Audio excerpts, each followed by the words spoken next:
Well, hello and welcome, everybody. For those of you who don't know me, my name's Amanda Walsh, and I'm the founder of Astrology Hub. And today we have a very special edition episode for you. And we recorded this episode at the beginning of 2020. So it was right at the end of February, early March, before a lot of our current storyline had begun to unfold. And we've held off on airing it until now. And I personally think that now is a better time than ever for us to be paying attention to this topic. Because you see, one of the things that I've noticed is that with everything that's happening in the world, with all the uncertainty, with all of the highly emotionally charged environment that we're in, I personally haven't noticed a huge emphasis on the children, on how they're experiencing this, on how we can best support them through this time. And I think a lot of that has to do with the fact that it's uncertain and new territory for everybody, including the adults. So that's why I think this conversation is especially important right now, because astrology holds so many tools and keys for us when it comes to working with the children in our lives.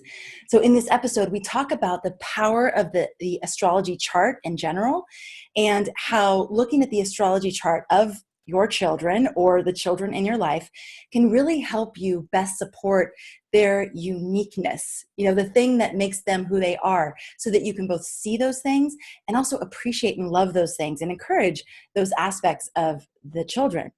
The other thing that we talk about, which has significance and so much relevance to right now, is the moon sign.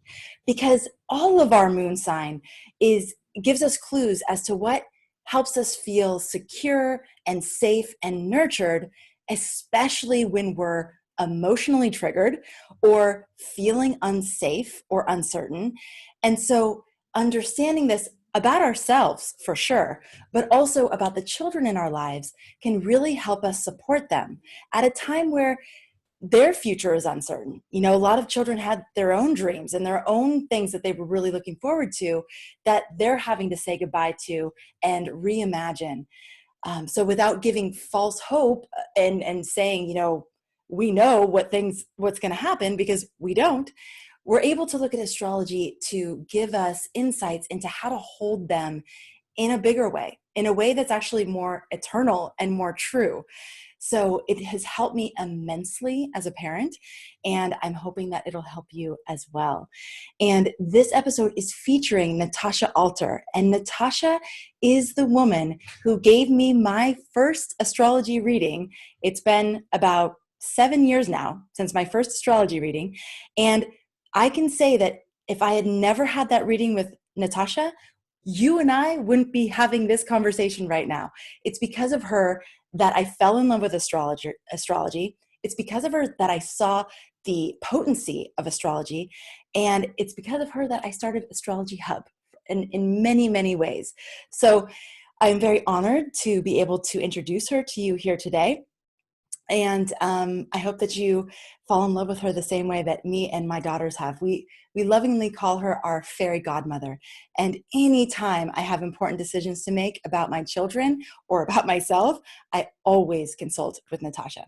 So enjoy this episode, and I will look forward to seeing you at the end of the episode.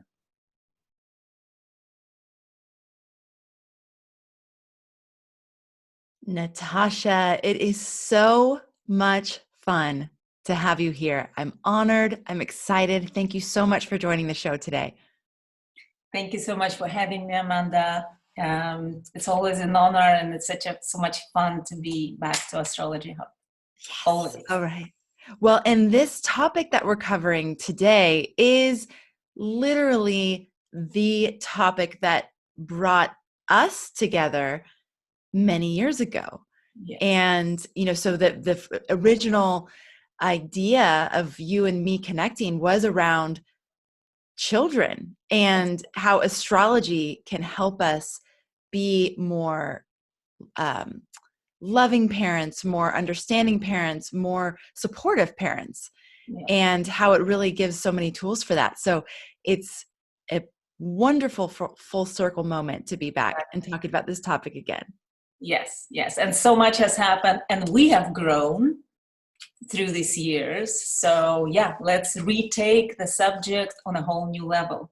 Exactly. All right. Before we do that, can you tell those in the audience who have not had the pleasure of meeting you yet, how you actually came to be an astrologer, number one, and then number two, why children? Why the focus on children? Hmm. My story with astrologer, or my first encounter, was very dramatic and very faithful at the same time. I had a premonition at some point in the middle of my journey that I'm going to meet somebody who is going to be an astrologer, and lo and behold, I met that person many years later after that vision. And he was an astrologer, and that person told me within very short time since we met that I am going to face death, literally, in 2 weeks. And then, we separated. He had to leave. So he left me with this 2 weeks notice Wow. of a possible, of an encounter with death and everything around that. So you can imagine how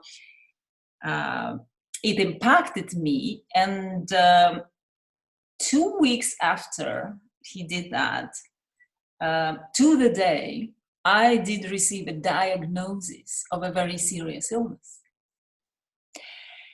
So when that happened, of course, I forgot about everything. I rushed into all different ways of healing and so on. So several months later, after I started to regaining my health and processing everything that has happened, I couldn't stop wondering, how did he know that? How in the world a person who doesn't know me, who just looked at my birth information, could have warned me of such a huge event? And I decided I want to know what he knows. I gotta do it. So we kept we kept connection, and eventually, actually, we became a couple, partners. We even got married. So I learned directly from that prophet, who forewarned me about my upcoming difficulties. And then I picked up studies on my own, and it was everything the way it happened, the way it was set up. It was basically a plan. It was just about, it was the plan that was waiting for the right moment to occur, where all the necessary actors will be on stage, Mm-hmm. Yes, so that's my story with astrology. Now, children, the thought about the value that astrology can give to parents and for anybody who deals with children came as I started learning astrology deeper and deeper. And of course, as we do, we learn about our own charts, and we start understanding a lot of things we could not have a grip about ourselves. And so I do remember a thought occurring immediately, as soon as I started learning my chart. I wish my parents known that about me. Imagine if they knew that this was not my fault or not my weakness, let's say one of my sides of my personality, but actually a natural expression of my energy. Imagine how, many traumas could have possibly been avoided. So since then, I kept thinking about it. And when I started practicing professionally, doing astrology for parents became one of the first lines of my interest and lines of my focus. It's almost like a sacred work for me,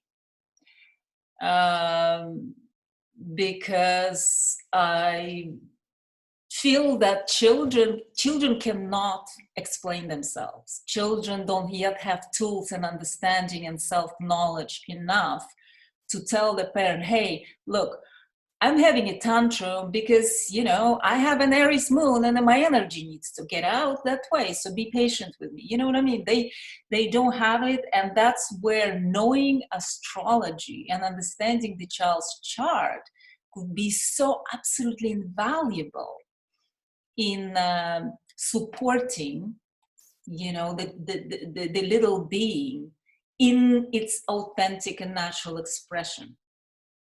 Rather than trying to mold it or pressure it down or, project things that are not necessarily natural for that child, we could have an access to a child in a whole different way.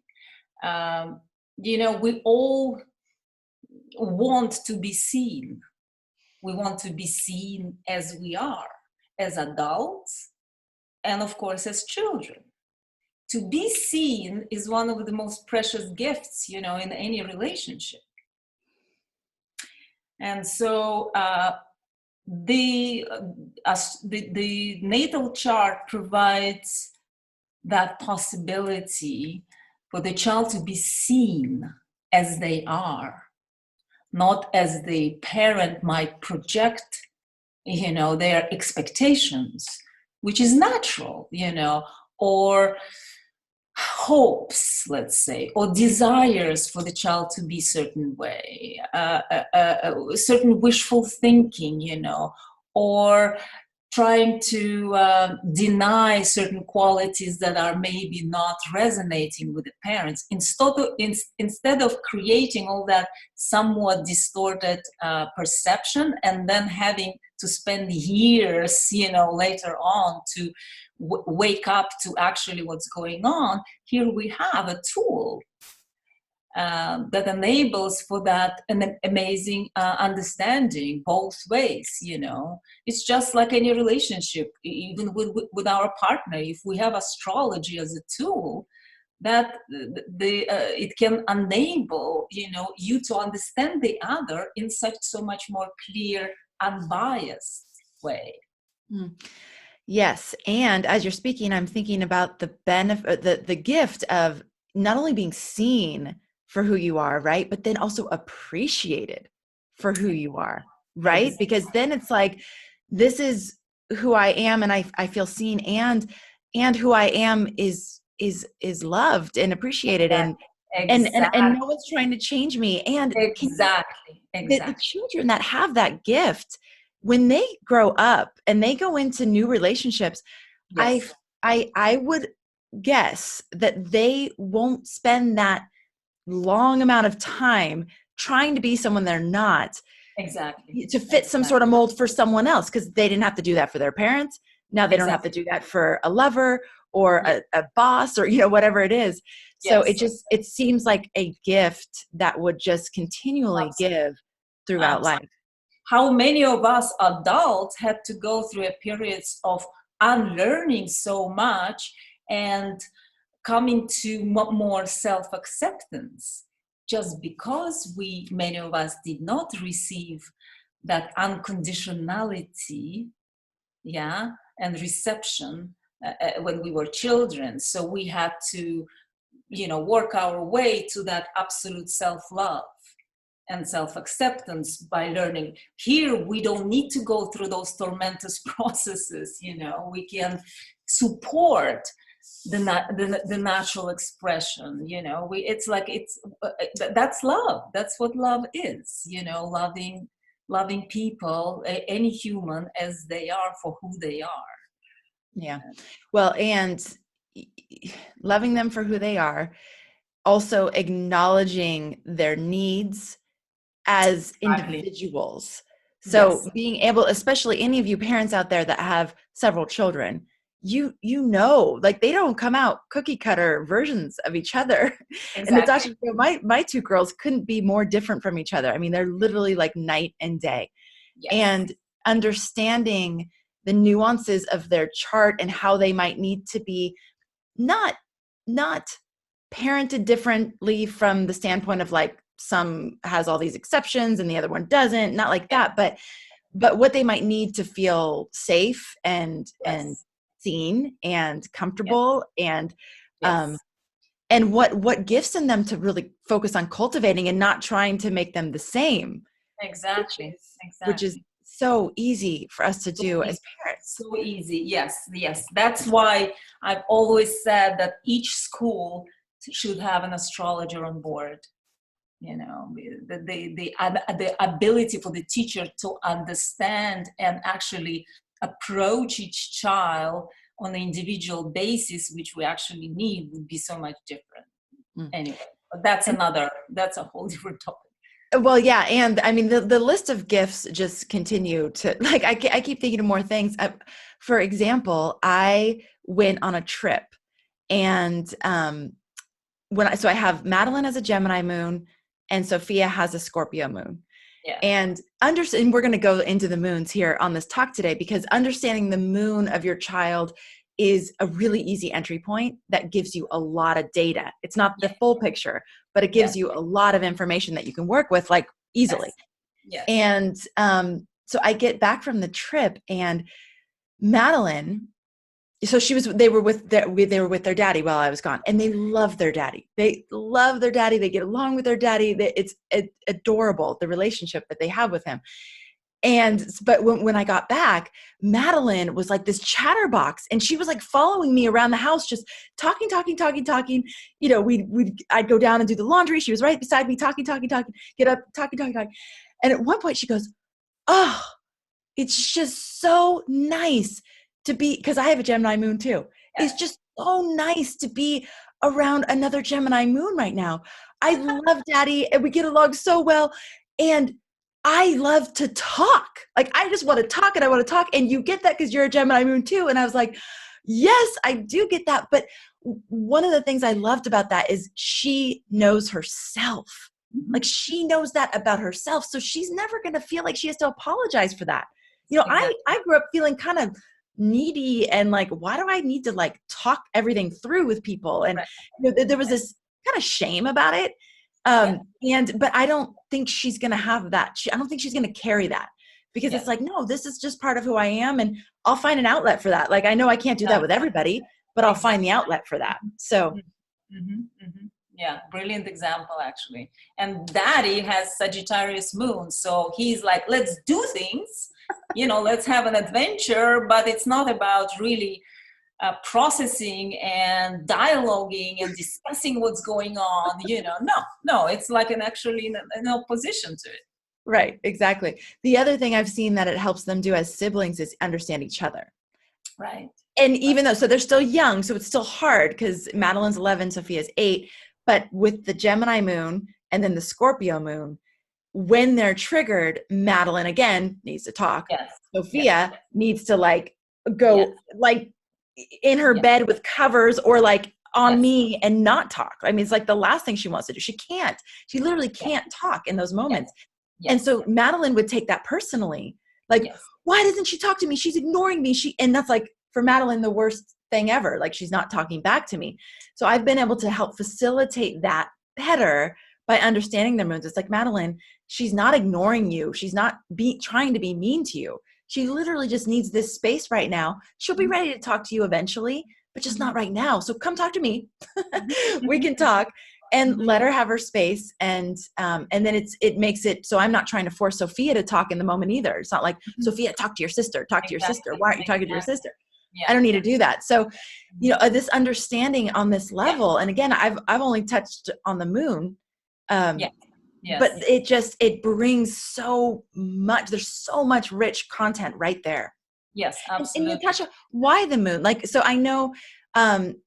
You know, when we're children, we may be expressing certain parts of our chart a little bit more than when we're adults, you know, or like certain things are highlighted a little bit more. Well, like yes, the moon is definitely highlighted in the childhood. You know, they say the first 7 years we are these lunar beings, you know, we're glued to, we still have this umbilical cord, you know, which moon represents, you know, the mother, the lineage, the ancestry, the womb, you know, all of that. So that's why the moon is so prominent, and it's a very vulnerable place. And then, further on, we start. Also, the south node of the moon I'm seeing is also pretty strong. The south node of the moon and its ruler. So it's all the lunar theme. And then, as we start growing into our bigger personalities, where the more we become this sovereign, independent beings, starting to acquire that kind of a persona, we are growing more into all of the other aspects of the chart.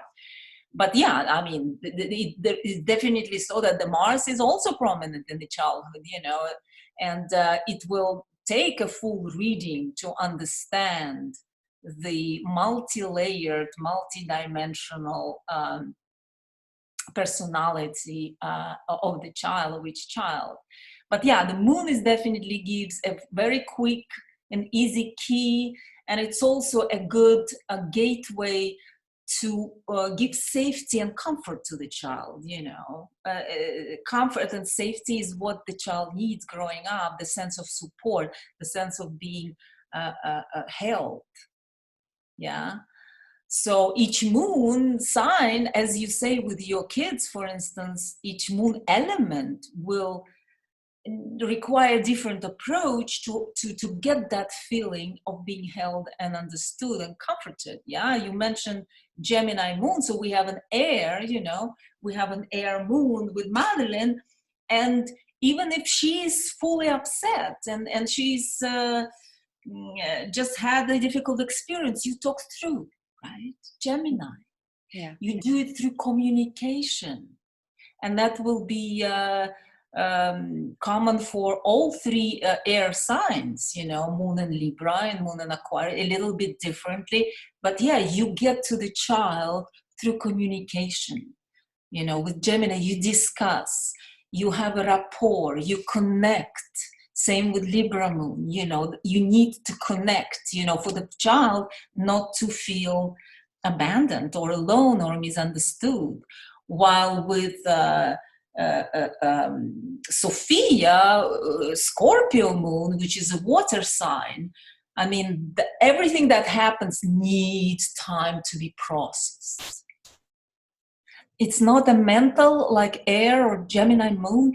It's water. It needs time. It needs to flow. It needs to settle in. It needs to integrate. It needs to be processed, So for that, time is needed.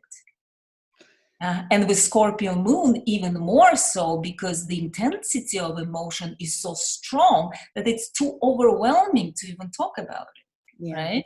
Natasha, I'd love to go through all the elements and moon signs, because I think every parent out there, whatever sign their child is, they want to understand it.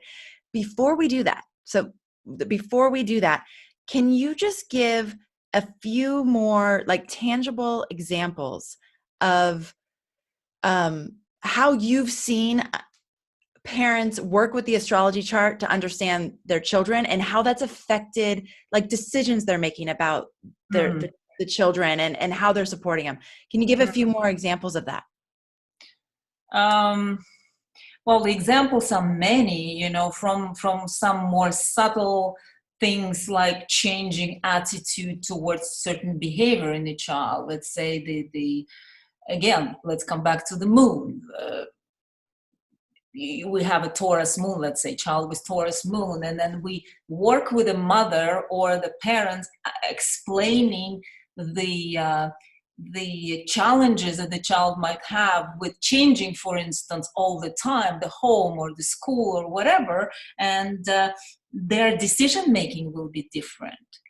The way they structure their or plan their reality might adjust to that need for the child to have a certain stability. We can, for instance, I had cases when we had to change school altogether. We would have a highly, supremely sensitive boy, for instance, exposed to a lot of rougher style schooling, with public school, for instance, and the emotional system and nervous system of the child would be collapsing simply. So it was so counterproductive and so traumatic to keep the child in that environment that, for instance, I advised to try homeschooling. And my goodness, the child has Cancer moon. He is at home with the family, exactly what Cancer moon did. And so the learning opened up. I mean, the quality and the willingness to learn accelerated because the fear and contraction were no longer there. And then I had other examples when we would have to do the opposite. We would have, super social child with a lot of elements that talk about need for stimulation, for instance, diversity, all of that, kept in a school with very limited exposure, with very few kids, with very kind of a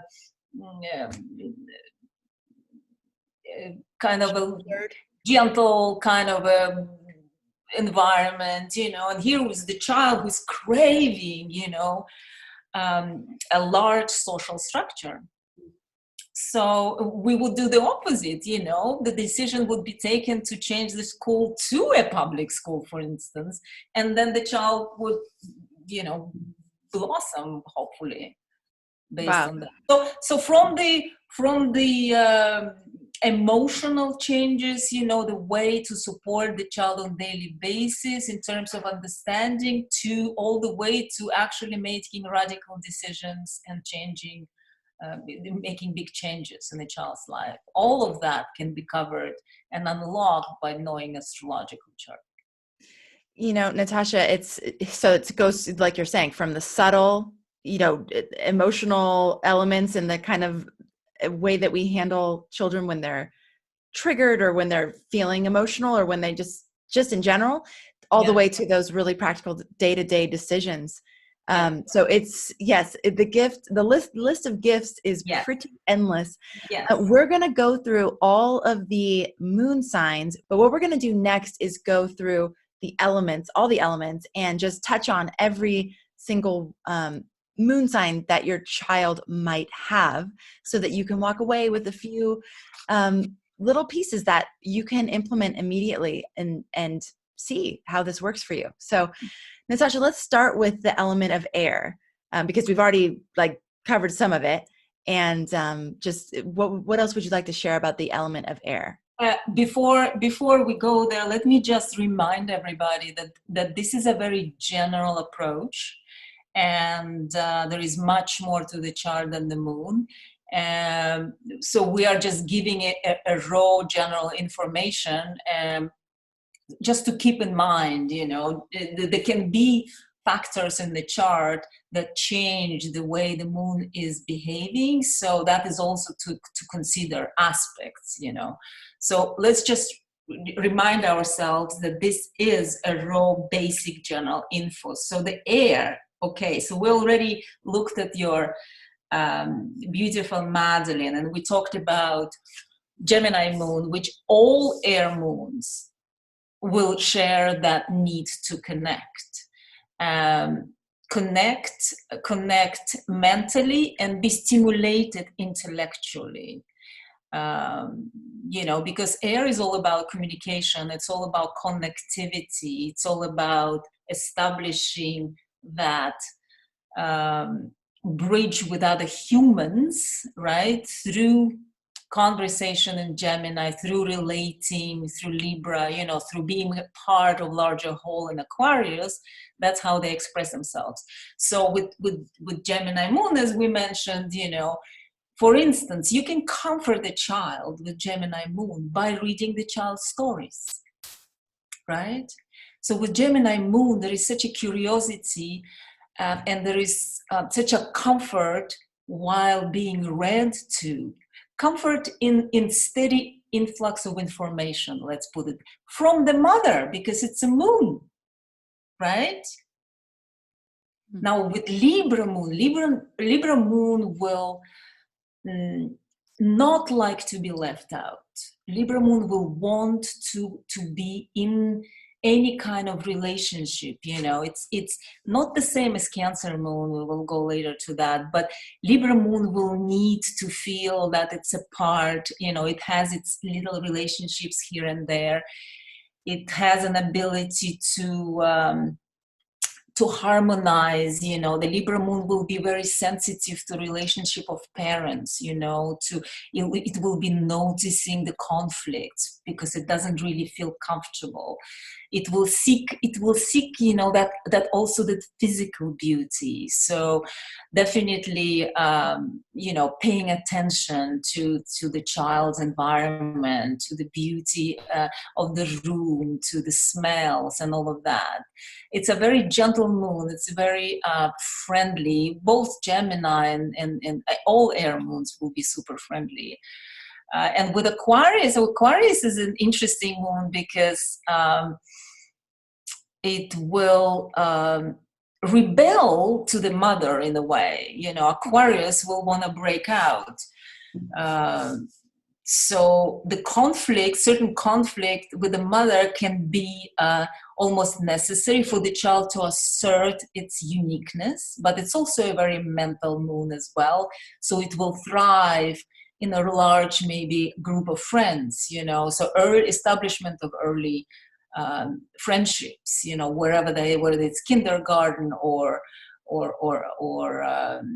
primary school or further down the road, bringing friends home, sleepovers, all of that. So air, connectivity, that's the comfort zone, right? Talking things through, understanding, like explaining to the air moon why things are this way. Like you explain to your child, Madeline, why is the sister behaving this way? You actually use the mental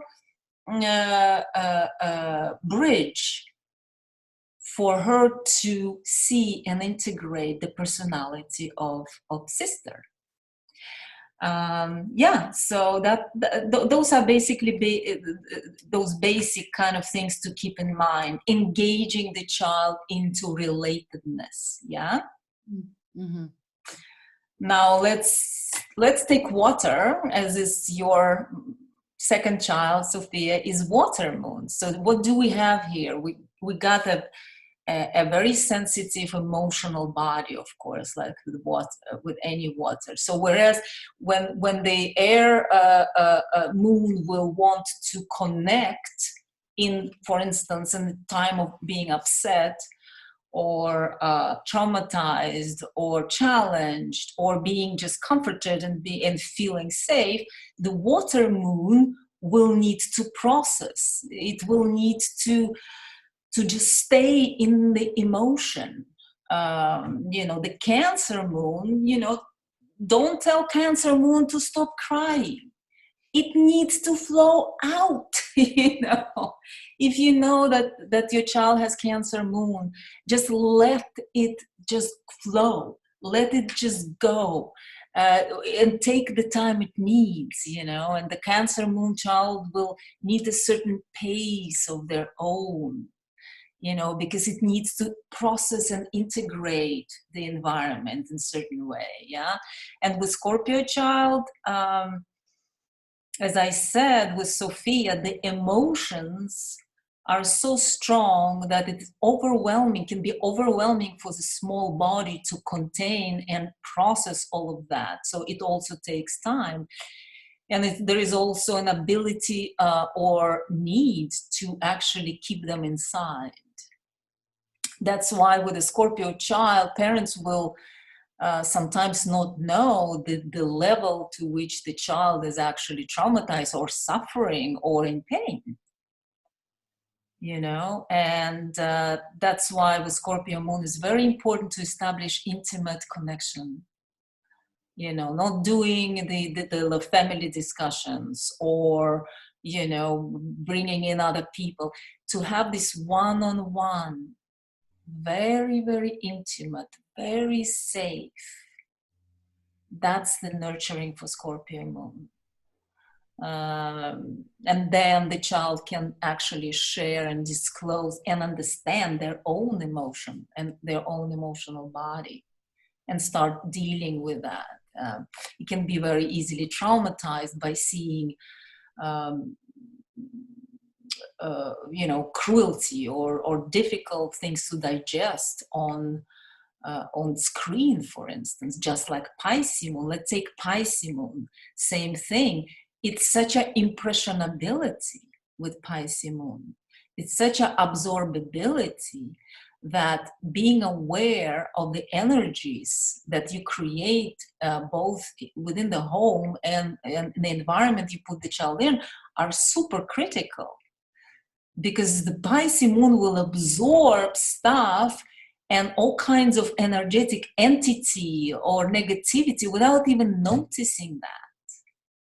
And it will not even know why it all of a sudden got depressed or is struggling with something. Well, there is something in the classroom or something that is affecting its psyche, That's why for Pisces moon, it's super important to have quiet home, to have peaceful home, without stimuli like with Gemini moon, right? It's quite the opposite. The system needs to unload. It needs to recharge, music, serenity, peacefulness, all of that to restore the child's nervous system. So we have quite a difference here between the air moon and water moons, of course. And you see how knowing that the parents can support and create that supportive, safe container for the child to process all the experiences in a much better way. Where do we go next? Fire. And just before you dive into the element in general, what are the signs that are fire? So we have Aries, moon in Aries. We have Leo, moon in Leo. And we have Sagittarius, moon in Sagittarius. Okay, so here we got fire. Child with fire moon is going to be very different from child with water moon, of course. The energy is so high. The excitement is always there. The emotional body processes the experiences and emotions rather fast.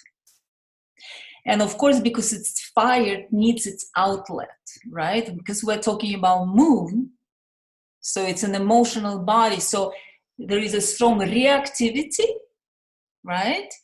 But then it doesn't dwell. Let's say Scorpio moon, for instance, talking about Scorpio again, it will dwell. Cancer moon, it will stay there. It will stay and remember, well, let's say moon in Aries, it will blow up like a match stick, it will fire up because reactivity is so strong, and yet as fast it will go away. However, it needs to blow up. It needs to react, and if it doesn't, the emotional body doesn't, it gets stifled and it doesn't have an outlet, a healthy outlet to process the experience. That's why I think I mentioned something, a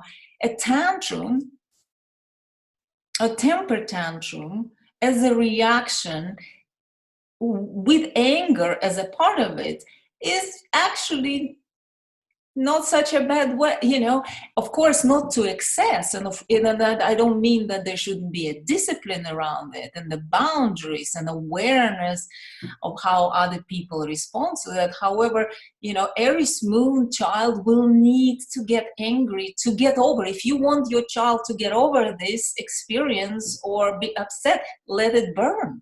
Well, it's almost like teaching them a healthy way to burn through the anger. So it's like, when you feel that anger, go into your room, pound on your pillows, and be in there for 10 minutes and then come out. Yes, you can actually help the child to understand how it works. Yeah. So the child further down in life can take it in their own hand and knowing, okay, now the anger is coming, and being able to channel it in kind of like more socially acceptable way. Well, just so they don't hurt people, right? Exactly. And be aware that people know it's not personal. Right. right? Because ultimately with Aries moon, it's all about themselves. The Aries moon child it's all going to be about them.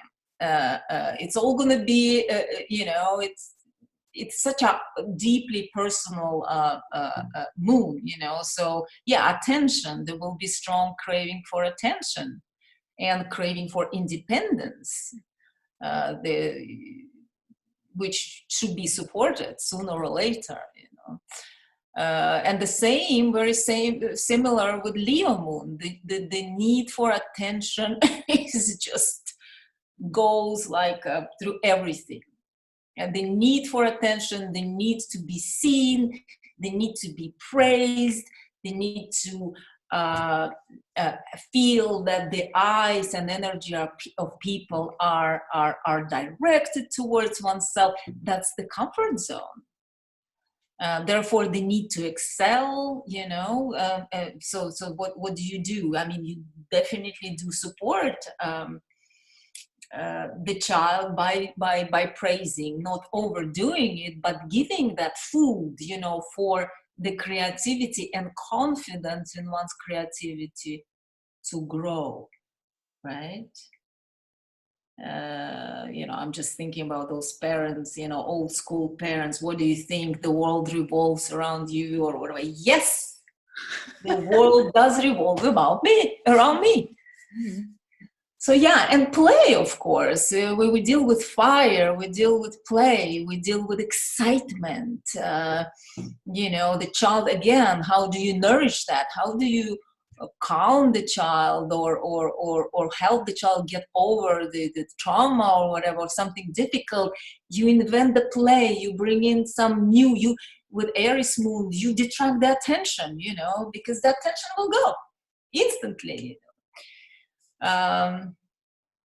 And the same with Sagittarius moon, excitement,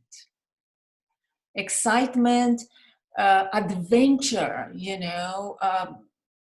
sense of being in that place of constantly exploring something, looking forward to explore something. That's why with the Sag moon, you gotta allow them freedom to explore.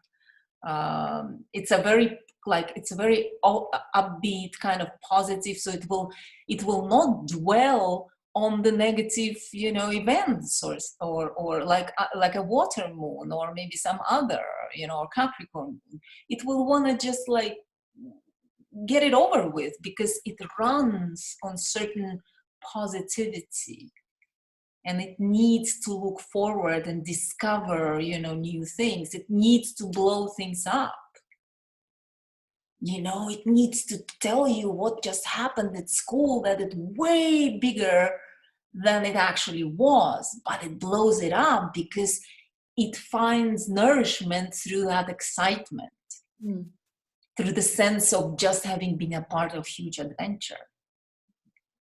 Right? So you, for Sag moon, you have so many plays at home, so many games, or you create something where you are like traveling together to foreign lands, the books, which so cute. Open. Yeah, what? It's so cute. I love it. I love all the way these different moons express themselves. It's precious. Yeah, it is very precious. It's so much fun. And when you have several children, I mean, then you take in consideration all these proclivities and all this comfort zone and tendency, and you create, maybe a few different environments. Yeah. So that all children are nurtured differently in their needs. Mm-hmm. Okay, so what do we have left? We have Earth. We have Earth. Okay, so what we think about, what do we think about when we say Earth? We feel groundedness, right? We feel solidity.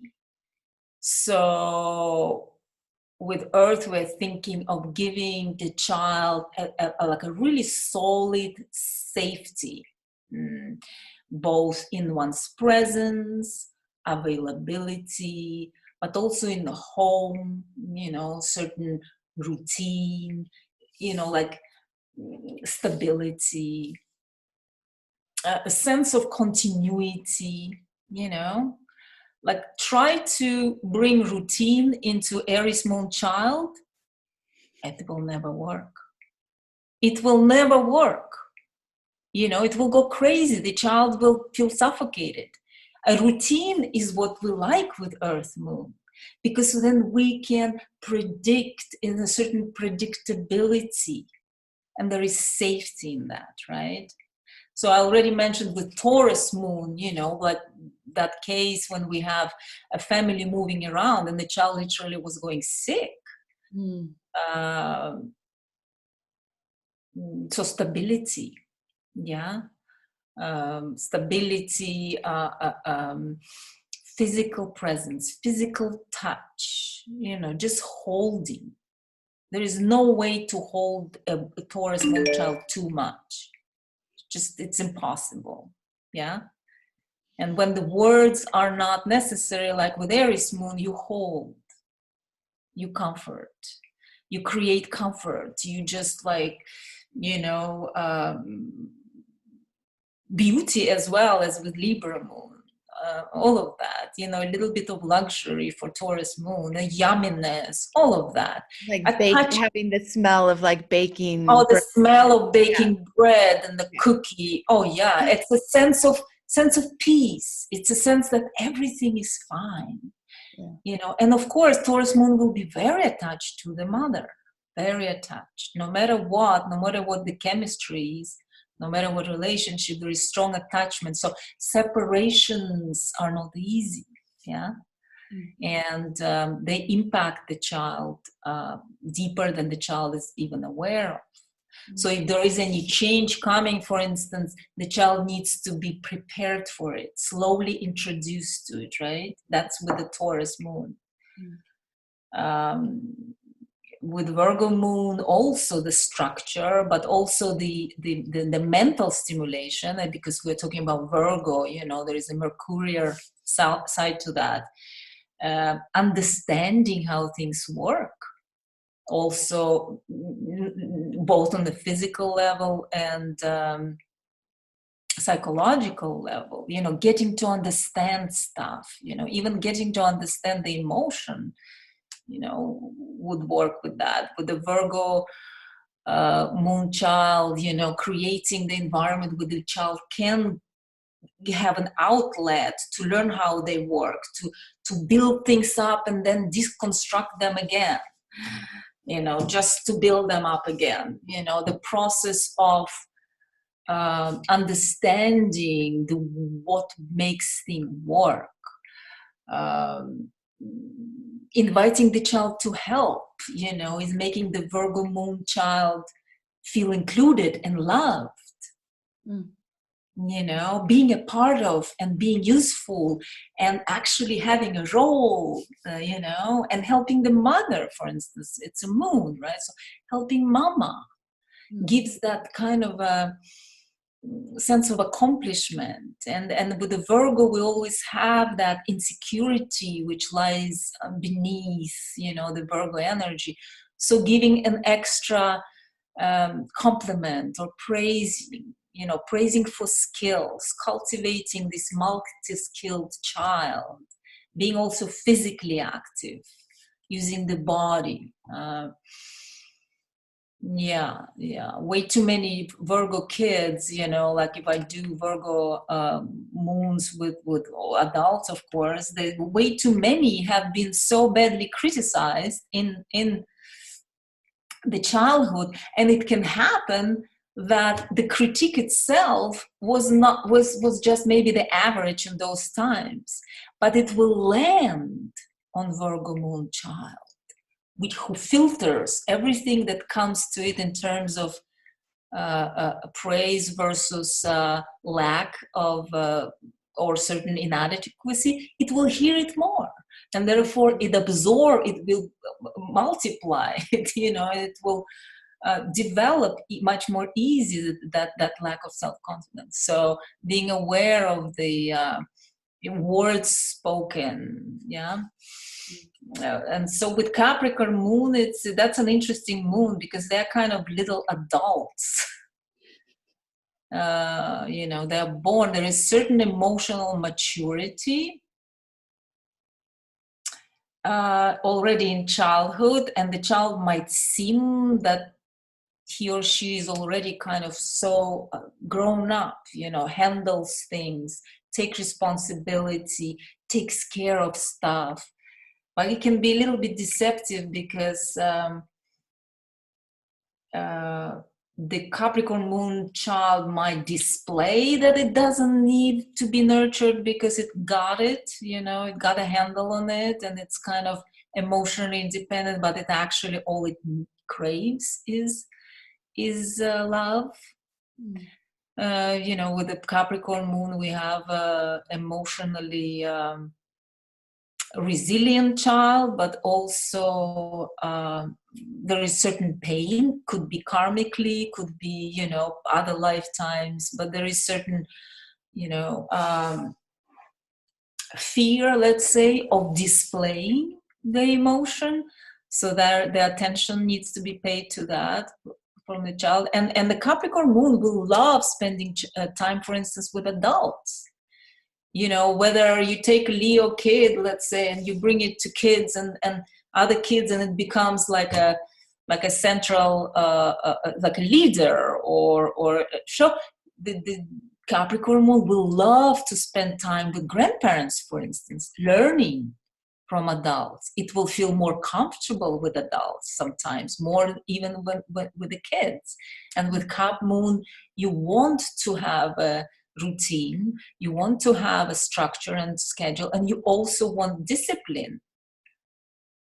Try to discipline again. I'm referring back to, let's say, Cancer moon or Aries moon. It's just gonna be so much, you gotta get to it in a different way. But Capricorn moon child will appreciate that you give those boundaries. That you will tell him that at 6 o'clock we have this, and at 9, and that's it. That's the rule. Oh my gosh, Natasha, it is so rich. We just spent like 15 minutes, and not only is there so much gold in there for parents with their children, but I can also feel this process happen for the adult. It seems like just hearing about your moon and how you may have been as a child and what you might have needed is healing in and of itself. Exactly. And so I want to thank you so much for dedicating so much of your attention and your heart to the children, because it's actually hard to find. I don't know, all of you out there, there aren't a whole lot of astrologers that focus on children. And I don't exactly know why that is. And maybe we can explore that another time. But the fact that you do, Natasha, is such a gift to all of us. So thank you. I would love to hear from all of you out there too. I have this dream of doing some sort of workshop or some sort of mini course, because that was just the moon. Can you imagine if we would go into Saturn, if we go into the sun, the sun sign, and understanding that, the nodes, some of the things you've told me about Sophia and Madeline's south nodes, it's so helpful to just understand where they're coming from and why they might be expressing certain things right now when they're little. So if you're interested in that, everybody, please, in the Facebook group that we have, please let me know. So we're going to post about this episode underneath it, say, yes, I would love a workshop or a course or more information on parenting with astrology. If you're not in the Facebook group, it is Astrology Hub's global forecast group is where we discuss the podcast and things like that. So, Natasha, is there anything else you'd like to leave parents or children of parents, which all of us are? Is there anything else you'd like to leave us with at this point? Well, I would like to tell all the parents that you're doing a great job. You're doing an amazing job, and there is more that can be done. So if you are open-minded, if you're acquainted with astrology, and if you've seen the support and amazing information that astrology reveals to all of us, then you definitely are invited to proceed this exploration, to look at your children's chart, to look at your parents' charts, even to understand how were they as children. This goes vast. This goes way beyond just a child. We're just starting. Yeah. So yes, consider including astrology in your parenting world, and stay open-minded. And open-hearted, and the rest will be just beautiful. Thank you, Natasha. I'm thinking of a few other things that'd be so interesting to cover, maybe next time. But one of the reasons why parents end up having children that are so different from them, and Right. where the lessons are for us and now. Right. That's a whole other episode that we can do another time. Natasha, for those who are interested in and maybe getting a reading with you or learning more about your work, where should they go? My website is my first last name, natashaalter.com. And within the website, there are different options that I offer. I offer different kind of reading, interrelational and family dynamics and natal and astrocartography. So if they want to find specifically material about children, it's just to click on the different sessions, and there it is, natashaalter.com. All right. Thank you so much. Wasn't that absolutely amazing? Isn't Natasha so just lovely and gracious and insightful? I hope that you're walking away from this episode with lots of tools and insights and perspective that will help you not only support and nurture yourself through these really uncertain times, but also that will really help you hold the children in your life. So thank you so much for tuning in. And before I say goodbye, I just wanted to highly recommend checking out Natasha's work. You can go to natashaalter.com. And if you have any big decisions you're making about next year for your children, about where to move, where to live, anything like that, she is such an incredible resource. I just made a huge decision about our children's schooling for next year. We've been in the same school system for 9 years, and we've decided to join a homeschooling community, which I would have never thought I would say those words, but that is the direction we're going. And I, of course, called Natasha up. I had her look at the girls' charts, and she was able to give me some insights about my oldest daughter's chart and the transits she'll be going through in the fall, which are really, really intense, but that are really going to help me put together like a resource pack for my daughter to navigate the really, really big energy that she's going to be navigating. And I know all these big transits, it's always an initiation. It's always an invitation, an opportunity. And if we know what the invitation, the opportunity is, we can step up and meet it. So Natasha's amazing. She is just invaluable in my life and in the life of my children. And if you do have children in your life, I highly recommend checking her out. Okay, so also, have you checked out the Astrology Hub website lately? We have done a really big upgrade from what the site was before. So you can go to astrologyhub.com and check it out.